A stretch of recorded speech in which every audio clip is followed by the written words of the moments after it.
ചടങ്ങുകളുടെ ഔദ്യോഗിക ഉദ്ഘാടന കർമ്മത്തിലേക്ക് കടക്കുന്നു. ഇപ്പോൾ നേരത്തെ തന്ത്രി തിരികൊളുത്തിയിരുന്നു.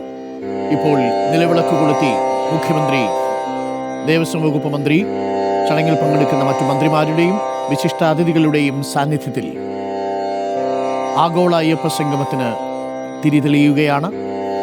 ഔദ്യോഗികമായ ഉദ്ഘാടന കർമ്മം മുഖ്യമന്ത്രിയും ദേവസ്വം വകുപ്പ് മന്ത്രിയും നിലവിളക്ക് കൊളുത്തി ഉദ്ഘാടനം ചെയ്യുന്നു. 3500-ലധികം പ്രതിനിധികളാണ് ആഗോള അയ്യപ്പ സംഗമത്തിന്റെ ഭാഗമായി ഈ വേദിയിൽ എത്തിച്ചേർന്നിരിക്കുന്നത്. ഉദ്ഘാടനത്തിന്റെ തത്സമയ ദൃശ്യങ്ങളാണ് പ്രിയപ്പെട്ട പ്രേക്ഷകർ കണ്ടുകൊണ്ടിരിക്കുന്നത്. ശബരിമലയുടെ മാസ്റ്റർ പ്ലാൻ, ശബരിമലയിലെ തിരക്ക് ക്രമീകരണം, ശബരിമലയെ ആഗോള തീർത്ഥാടന കേന്ദ്രമാക്കി മാറ്റുക തുടങ്ങിയ ഉദ്ദേശങ്ങളോടു കൂടിയാണ് 3500-ലധികം ഭക്തജനങ്ങളും പ്രതിനിധികളും VIP-കളും ഒത്തുചേർന്നിരിക്കുന്ന ആഗോള അയ്യപ്പ സംഗമത്തിന് തുടക്കമാകുന്നത്.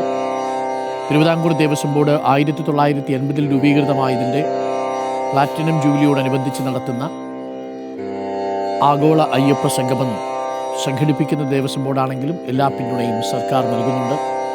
NSSൻ്റെ പ്രതിനിധി സംഗീത് കുമാർ, SNDP യോഗം ജനറൽ സെക്രട്ടറി വെള്ളാപ്പള്ളി നടേശൻ തുടങ്ങിയവർ ഇപ്പോൾ നിലവിളക്ക് കൊളുത്തി ഗോകുലം ഗോപാലനും വേദിയിലുണ്ട്.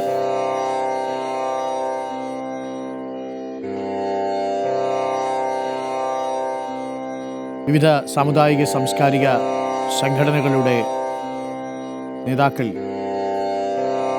നിലവിളക്ക് കൊളുത്തി ഉദ്ഘാടനം ചെയ്യുന്നു.